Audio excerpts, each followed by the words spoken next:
नमस्कार दोस्तों, स्वागत है आपका ज़ेनोगा चैलेंज 2023 में। आज हम लोग नया चैप्टर चालू करने वाले हैं, गॉस्पेल 2, द 25 स्पिरिचुअल सेंटेंसेस। एक छोटा सा क्विज है आप लोगों के लिए।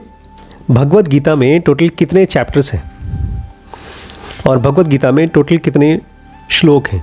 सिस्टम 1 से मत बताइए, आराम से रिसर्च करके कल बताइएगा, ठीक है?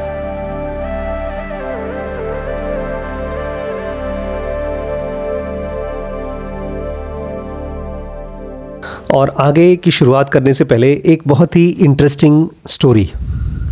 ये कहानी रमण महर्षि ने सुनाई थी जब कोई आदमी उनके पास आया और उसने बताया कि मेरा बेटा मर गया। बहुत दुखी था बेचारा। तो रमण महर्षि ने उनको एक कहानी सुनाई थी। 2 यंग बच्चे थे, राम और कृष्ण, और वो दोनों पुराने ज़माने की बात है, घर छोड़ करके चले गए दूसरे देश में पढ़ाई करने के लिए और ढेर सारा पैसा कमाने के लिए। और कुछ टाइम के बाद उसमें से एक बच्चा मर गया और दूसरे वाले ने खूब पढ़ाई की, पैसे कमाए और बहुत खुशी खुशी आराम से जिया। और कुछ टाइम के बाद वो जो बच्चा जो बहुत पैसे वाला हो चुका था, उसको पता चला कि उसके गांव में कोई जा रहा है। तो उस आदमी को उसने कहा, एक काम करिएगा, मेरे पिताजी को बता दीजिएगा कि मैं तो बहुत सक्सेसफुल हो गया हूँ, पैसे वैसे कमा रहा हूँ, लेकिन मेरे साथ जो लड़का आया था वो बहुत पहले ही मर चुका है। लेकिन इस बेचारे से गलती हो गई। ये जब गाँव में पहुँचा, जिस आदमी का बच्चा मर चुका था उसको उसने गलत इन्फॉर्मेशन दे दिया कि आपका बच्चा बहुत पढ़ लिख गया, खूब पैसे कमाया और अच्छे से जी रहा है। और जिसका बच्चा जिंदा था उसको क्या बोला? सॉरी, आपका बच्चा तो मर गया। गलत बता दिया, उल्टा बता दिया। मरे हुए वाले को जिंदे की बात बता दी और जिंदे वाले को मरा बता दिया। तो जिनका बच्चा मर गया था बड़े खुश हो गए। उनको लगा चलो कुछ टाइम के बाद हमारा बच्चा वापस आएगा। लेकिन और वहीं पर दूसरे पेरेंट जिनका बच्चा जिंदा था और बताया गया कि उनका बच्चा मर गया है, वो बेचारे दुख के मारे छाती पीटने लगे। सच्चाई तो ये है, उन दोनों में से किसी ने भी अपने बच्चों को नहीं देखा। वो खुशी या दुख एक्सपीरियंस कर रहे थे उन रिपोर्ट्स के द्वारा जो उनको खबरें बताई गई थी। बस यही थी कहानी। हमारी हालत इन लोगों से बहुत अलग नहीं है। हम पता नहीं क्या अजीबोगरीब चीज़ें बिलीव कर लेते हैं, जो भी हमारा माइंड हमसे कहता है, और हमको पता भी नहीं चलता कि जिस चीज़ को हम ये मानते हैं कि है, वो असल में है भी नहीं। और बहुत सी चीज़ें जो नहीं हैं उसको हम जिंदा मानते हैं। अगर रियलिटी जानना है तो गहरे में जाएं। हमारे अंदर में डिवाइन फ्रैगमेंट है जो जिंदा है, जिंदा था, जिंदा रहेगा। वही एक जिंदा एलिमेंट है और बाकी सारी चीज़ें मरी हुई हैं। लेकिन हमारा माइंड हमसे कहता है नहीं, जो दिख रहा है वो जिंदा है। अरे जो दिख नहीं रहा है वो है ही कहाँ? हमारा माइंड। इसलिए गो इनटू द डेप्थ। अब हमारा सूत्र चालू होता है, ज़ेनोगा के 25 स्पिरिचुअल सेंटेंसेस। अभी जिस तरह से हमने बात की, रमण वो इंसान थे जिनके ब्रेन में सेक्शन 2, 3 और 4 डेवलप हो गया था। और पता है क्या होता है? आपको चीज़ें क्यों दिखती हैं? आपका ब्रेन जब सेक्शन 2, 3 और 4 डेवलप करता है तो उसको क्यों दिखती हैं? हमारा ब्रेन फिलहाल किस चीज़ का बना हुआ है? नॉर्मल ब्रेन, IES से, मेमोरीज से, इमोशन से और हैबिट से। और इसमें सेक्शन 2, 3 और 4 की ना मेमोरी है, ना इमोशन है, ना हैबिट है। सेक्शन 2B का काम क्या है? कॉन्टेम्पलेट करना। कॉन्टेम्पलेट नहीं है, कॉन्सेंट्रेट, मेडिटेट एंड इंट्यूशन करना। कभी कॉन्सेंट्रेट किया है किसी चीज़ पे? प्राणायाम करते हैं, अपनी ब्रीदिंग पे कंसंट्रेट करने की कोशिश करिए। वो तो जबरदस्ती सर कराते हैं। खुद कभी कॉन्सेंट्रेट किया है? कल परसों साइकिल चलाने गया होगा, साइकिल चलाने गया था मैं। तो जब साइकिल चला रहे थे तो उस समय आवाज़ भी सुन रहे थे? रोक के। इसी सवाल को चेंज करके पूछता हूँ, कभी खाना खाया है? कब? 2 घंटे पहले। और उससे पहले? 6 घंटे पहले। और उसके पहले? 12 घंटे पहले। हाँ। तो जैसे खाना खाते हैं, क्या वैसे ही कॉन्सेंट्रेट किया है कभी? कॉन्सेंट्रेशन, मेडिटेशन और इंट्यूशन, ये 3 चीज़ें हैं हमारे सेक्शन 2 का काम। सेक्शन 3 का काम है साइकिक एक्सपीरियंसेस। वो कभी किया है? सपने में। सपने में होता है। वो करवाया गया जैसे। एग्जैक्टली, वो जबरदस्ती नेचर ने करा रखा है। फिलहाल जो मैं बातें आपसे कह रहा हूँ वो चाहता हूँ आपके आई सेंटर में चला जाए और इसके लिए इमोशंस बने। जब आप यहाँ से हट के जाएं ऊपर तो एक फेयर नोटबुक हो आपकी, उसमें ये सूत्रास लिखें इन सूत्रास के बारे में आपके ब्रेन में अगर कोई कॉन्टेम्पलेशन होता है तो वो करें। कॉन्टेम्पलेशन मतलब राइटिंग समथिंग और थिंकिंग अबाउट समथिंग। कॉन्टेम्पलेशन मतलब मूवी नहीं, एक फिल्म देखा था, बड़ा अच्छा सीन था, उस मूवी को, वो तो हाइपर स्टिमुलस था। आप कभी भी इस तरह से उड़ते हुए हवाई जहाज को देख नहीं पाएंगे आसमान में, या गिरते हुए हवाई जहाज को देख नहीं पाएंगे। वो सब खाली फिल्मों में दिखाया जाता है, वो नकली था, वो फेक है। आप जब सेक्शन 2 के लिए तैयारी करेंगे तो आप रियलिटी के पास पहुंचेंगे। फिलहाल हमारी लाइफ फेक चीज़ों की बनी है। Fake food, salt, sugar and fat का बना होता है फेक फूड, जैसा अभी हमने पढ़ा। ऐसे ही हमारे पास फेक फ्रेंड्स हैं, हमारे फेसबुक के फ्रेंड्स हैं, या वैसे भी जो हमारे दोस्त हैं, वो दोस्त हैं क्या? हमारे IES का कनेक्शन। अगर वो मेरे इमोशंस को ट्रिगर करता है तो मेरा फ्रेंड है, मेरे इमोशंस को गुदगुदी नहीं करता तो मेरा दुश्मन है। ये सेंटेंसेस आइडियली केवल उन लोगों को सुनाना चाहिए जो लोग ज़ेनोगीज़ हैं। क्या आप लोग अपने आप को ज़ेनोगी मानते हैं? नहीं मानते तो कैसे होंगे ज़ेनोगी आप? भाई, studying these sutras little more seriously. जब तक आप नो मैंस लैंड क्रॉस नहीं कर पाएंगे तब तक सेक्शन 2, 3 और 4 नहीं खुलेगा। और एक बार सेक्शन 2, 3 और 4 खुल गया तब सारे ऑब्स्टिकल्स जो पहले थे वो ख़त्म हो जाएंगे। अभी आपकी ज़िंदगी में, जैसे मैंने कल ही आपसे पूछा था, कोई मुश्किल है? आपने कहा था कोई मुश्किल नहीं है, क्योंकि आपने कुछ नया ट्राई ही नहीं किया, कभी पढ़ाई करने का ट्राई ही नहीं किया। मैं क्यों पढ़ा रहा हूँ ये सूत्र? बिकॉज इस सूत्र में और आप में कोई कनेक्शन नहीं दिख रहा। ऐसा लग रहा है जैसे कि मैं सूत्र पढ़ूंगा, आप सुन लेंगे, उसके बाद ये आपके ऊपर से हवाई जहाज़ की तरह उड़ जाएगा, आपको टच भी नहीं कर पाएगा, आपके इमोशंस को गुदगुदी नहीं कर पाएगा। आज आपने देखा था अपने ब्रेन में interplay of the qualities of the centres, interplay of the qualities of the centres. आज सुबह सुबह जब गौरी आई थी और वैभव के बारे में कुछ कुछ कह रही थी कि वैभव ने योगा मैट नहीं उठाया और वैभव ने गौरी को इग्नोर किया, उस समय आप दोनों का रिलेशनशिप टूट रहा था। आप जब उनको इग्नोर कर रहे थे और आप जब उनको ब्लेम कर रही थी, that was interplay of the qualities of the centre. और आप दोनों इस चीज़ को देख नहीं पा रहे थे कि आप लोग फिल्ड विथ अविद्या, इग्नोरेंट ऑफ द लॉ। अगर आपकी जगह मैं होता और मुझे योगा मैट उठाना होता और इनकी जगह मम्मी होती, तो मम्मी बोलती, रिपी बोलती मैं उठा देती हूँ, और मैं बोलता नहीं रिपी मैं उठाऊँगा। और इस तरह से हमारा उनका रिलेशनशिप बनता, दोस्ती और बनती। आप दोनों की दोस्ती उस सुबह के इंसिडेंट्स के बाद टूटी। उसके मन में आपकी इमेज खराब हो गई, आपके मन में वो तो बेवकूफ़ है ही। This is ignorance of the law. हमारी जो ज़िंदगी है ना, उसमें कुछ एक्टिविटीज़ से ऑब्स्टिकल्स बढ़ते हैं, और जब हम समझदारी से किसी एक्टिविटी को देख पाएंगे तो ऑब्स्टिकल्स ख़त्म होंगे। आपने जो कुछ भी किया सुबह, आपने बहुत अच्छा काम किया। आज आपने वीडियोस देखा, फिल्मों की शूटिंग के बारे में पढ़ा, बट जो आप रिलेशनशिप एक सामने वाले इंसान के साथ करते हैं, वही रिलेशनशिप आपका आपके काम के साथ भी होगा। जैसे अगर मेरे बॉडी में से मेरे सांस चल रही है, गहरी सांस चल रही है, तो वो सांस से मैं अपनी वाइफ से भी कनेक्ट करूंगा, और उसी सांस से जब मैं कोई वीडियो बनाऊंगा तो उससे भी कनेक्ट करूंगा। वो सांस तो बदल नहीं जाएगी। इसलिए you have to be asking every time what is the law. जिसको कृष्ण कह रहे हैं ना कि यदा यदा ही धर्मस्य, जब भी धर्म की ग्लानि का अहित होता है, धर्म खत्म होता है। वो धर्म हिंदू मुस्लिम नहीं है, वो लॉ है। ये सूत्रास फॉर्मूलाज की तरह हैं। जब तक आपके पास सही प्रॉब्लम नहीं है तो ये सूत्र किसी काम के नहीं है आपके लिए। आज मैंने आपको एक हनुमान जी का डांस दिखाया था, देखा आप लोगों ने? जय हनुमान वाला बहुत फास्ट डांस किया। बच्चे ऐसे कूद रहे थे जैसे बंदर हो, खुद सचमुच के हनुमान हो। उन्होंने अपने बॉडी के साथ काम किया है। जब तक आप अपने माइंड के साथ कॉन्टेम्पलेशन, डीप थिंकिंग या स्टडी नहीं करेंगे, तब तक आप interplay of the qualities of centres को नहीं पहचान पाएंगे। आपका सेक्शन 1 उलझा हुआ है। आप जब कमरे में घुसते हैं तो देखते हैं चीज़ें बिखरी हुई हैं, लेकिन जब आप अपने मन में देखते हैं तो क्या देख पाते हैं कि आपके मन में चीज़ें बिखरी हुई हैं? क्योंकि जब तक आपका ब्रेन उलझा हुआ है तब तक उसको ये पता ही नहीं चलेगा कि वो अविद्या में है। उसको पता ही नहीं चलेगा कि वो गलत रास्ते जा रहा है। ये जो गाड़ी चल रही है ना, ज़िंदगी की गाड़ी, उसको हम जिस मैप पे ले चल रहे हैं, जिस रोड पे ले चल रहे हैं, वो सीधे जाकर खाई में गिरेगी। हम सब की ज़िंदगी खाई में गिरेगी। हम सब मरने वाले हैं और हम सब ओके हैं। कोई दिक्कत नहीं है, मर जाएंगे तो कोई दिक्कत नहीं। लेकिन सच पूछिए तो हम याद ही नहीं है कि हम मरने वाले हैं, इसलिए हम बोलते हैं ओके ओके कोई प्रॉब्लम नहीं है।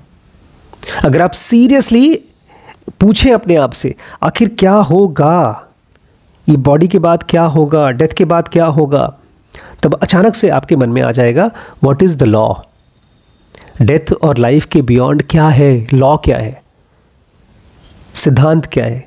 फिलहाल नहीं हो पा रहा है क्योंकि आपका ब्रेन क्रेविंग मशीन है, एडिक्ट का मशीन।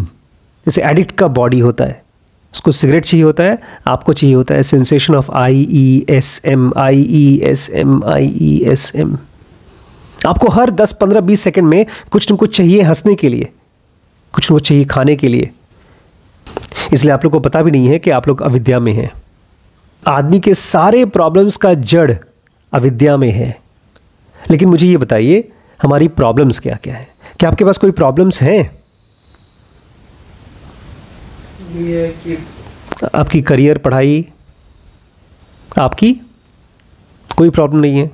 कल एग्ज़ाम है, पढ़ाई है प्रॉब्लम ना? आपके लिए कोई प्रॉब्लम नहीं है आपके पास? आपके पास कोई प्रॉब्लम है? मैं सच बताऊं तो मुझे दिखता नहीं आप लोगों के पास कोई प्रॉब्लम है, क्योंकि अगर किसी के पास प्रॉब्लम होता है ना तो उसमें से निकलने के लिए 24 घंटे सोचता है यार।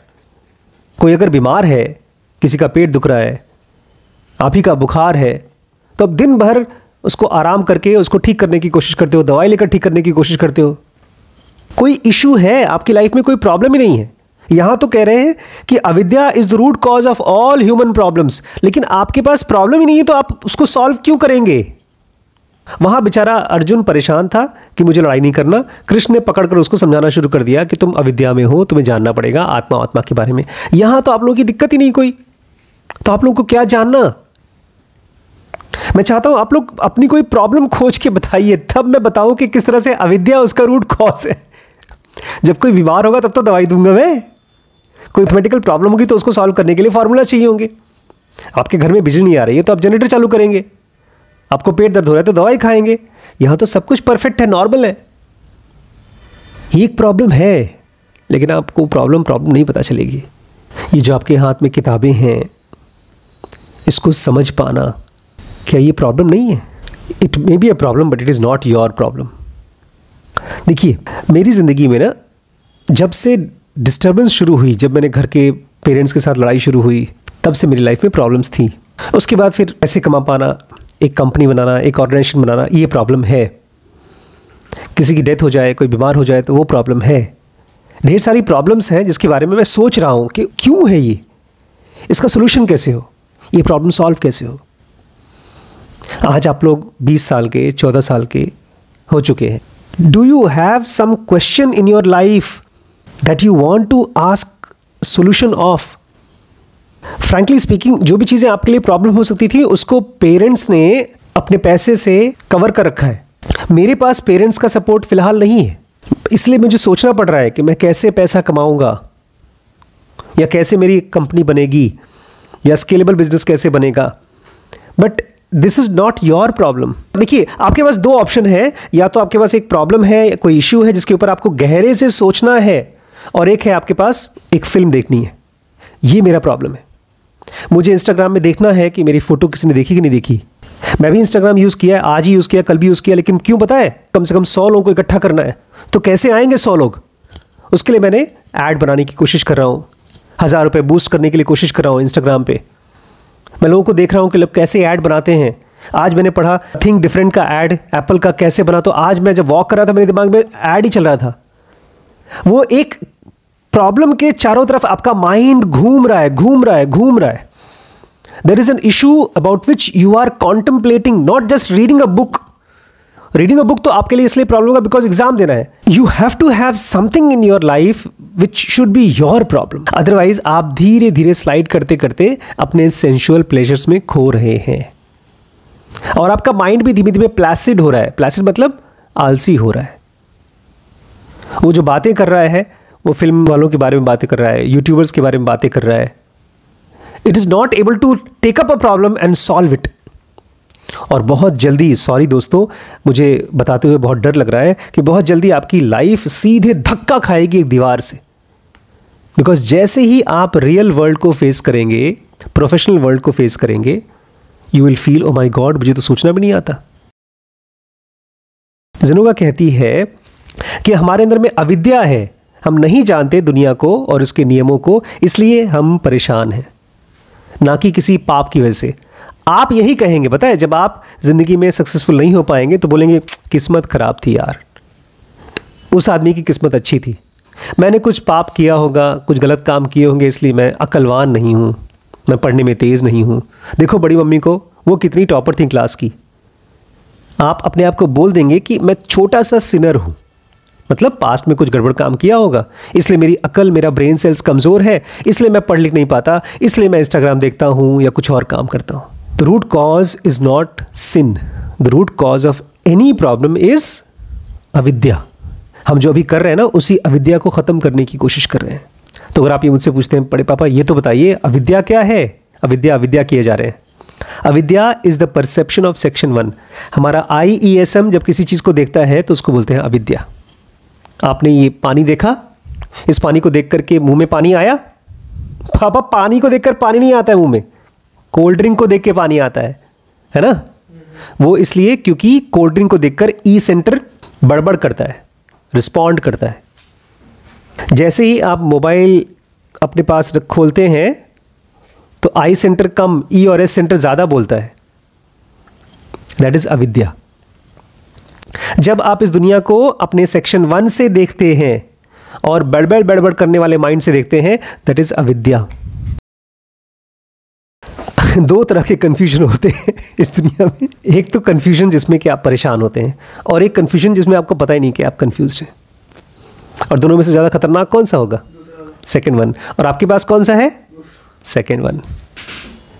You have absolutely no idea that you are confused. लेकिन ये कन्फ्यूजन ख़त्म हो सकता है बाय करेक्टिव मेथड्स, ज़ेनोगा के करेक्टिव मेथड्स के ज़रिए। जब आप करेक्टिव मेथड्स करेंगे, 3 स्टेप ब्रीदिंग करेंगे, तो आपके बॉडी के चारों तरफ बनेगा डिसइंफेक्शन चेम्बर। वो नेगेटिविटीज़ को, कन्फ्यूजन को आपसे दूर करेगा। अगर ऐसा नहीं करते हैं तो आपका सेक्शन 1 ही दुनिया को देखता रहेगा।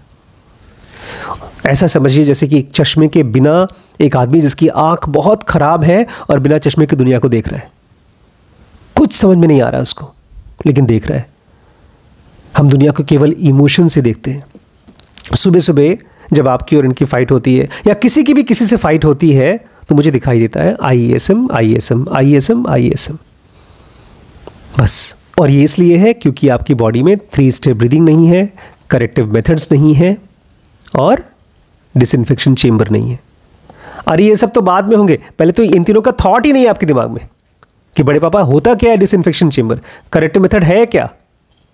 हमारी हालत इतनी कमज़ोर हो चुकी है। एक फिल्म देखी थी मैंने, ओमपुरी की, सत्यजीत रे ने बनाई थी। वो इतना गरीब आदमी था, इतना गरीब। पंडित जी के पास गया, पंडित जी मुझे हमारी बेटी के लिए शादी होने वाली है, उसका रिश्ते के लिए डेट बता दीजिए, अच्छा डेट, शुभ मुहूर्त बता दीजिए। और पंडित जी तो पहले जाओ लकड़ी काट के आओ। और लकड़ी मोटी सी, खूब मोटी लकड़ी, और बेचारा सुबह से कुछ खा के नहीं आया था।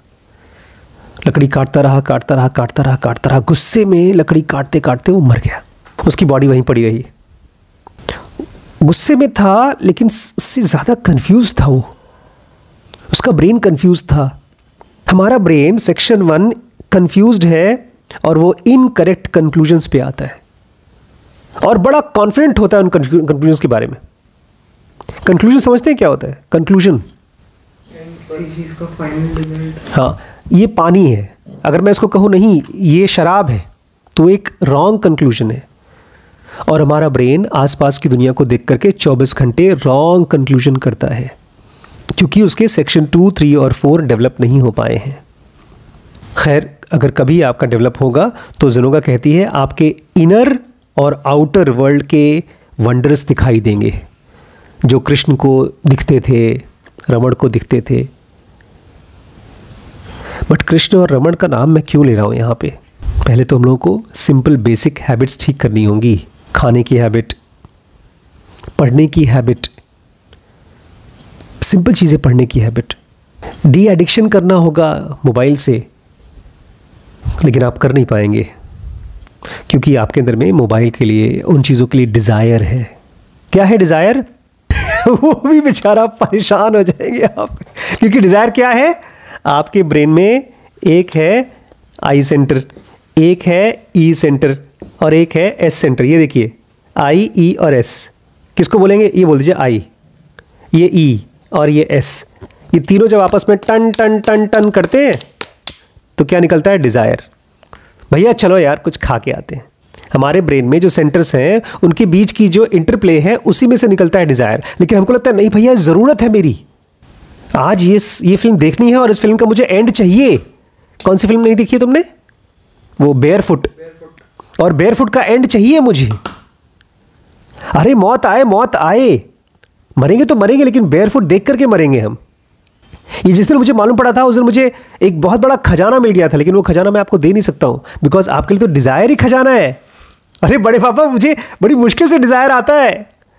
देखो पापा मुझे खाने पीने का ज़्यादा मन करता नहीं, आज मन किया है पिज़्ज़ा खाने का, इसलिए मैं अपनी बहन के पास गया कुछ पैसे मांगने के लिए, बहन ने दिया ही नहीं, छीना झपटी हो गई, लड़ाई हो गई उसी में। एक सिंपल सी मासूम सी डिज़ायर थी, दिल है छोटा सा, छोटी सी आशा, और जब लड़ाई हो जाती है तो क्या होता है, हेट होता है।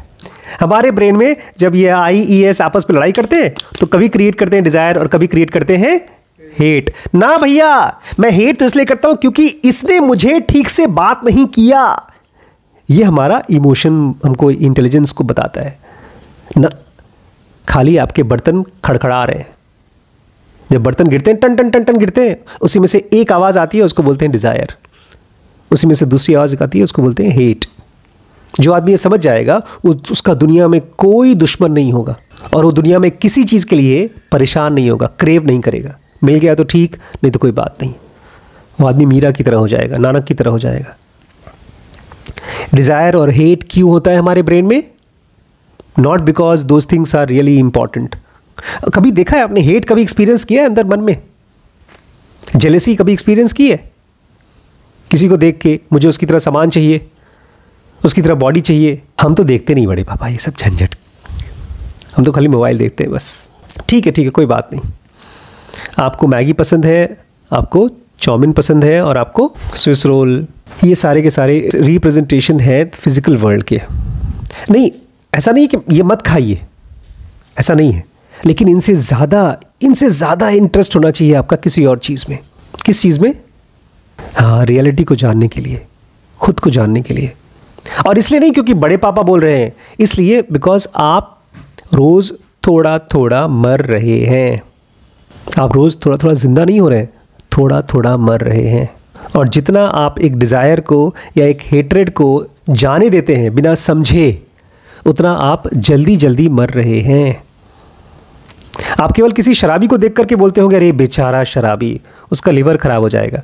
लेकिन जब आप डिज़ायर और हेट को जी रहे हैं, उसको जाने दे रहे हैं, तो आपका भी ब्रेन में लिवर सिरोसिस हो रहा है। ब्रेन में लिवर सिरोसिस हो रहा है, आपको आदत पड़ गई है, नशा हो गया है डिज़ायर्स का।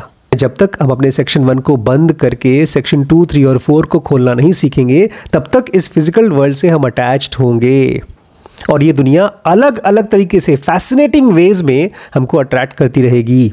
चाहे कितने भी पढ़े लिखे हों हम लोग, वो हेल्पलेस ही रहेगा। क्योंकि इस दुनिया में आप कितनी भी किताबें पढ़ लें या कितनी भी टेक्निकल नॉलेज ले लें, आप डॉक्टर बन जाएं, सॉफ्टवेयर इंजीनियर बन जाएं या एक मार्केट के स्टॉक ब्रोकर बन जाएं, उससे आप फ्री नहीं होंगे।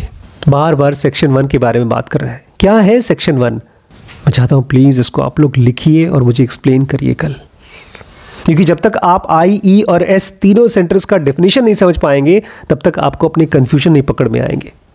आप दलदल में फंसे हुए हैं, कन्फ्यूजन के दलदल में। और ये सारी सूत्रास अब आगे आपके लिए नहीं है। These sutras are only for people who have understood and their brain is working continuously to catch IES.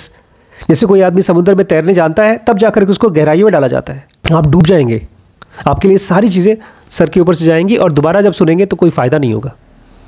ये सूत्रास केवल उनके लिए है जो इनिशिएटेड है।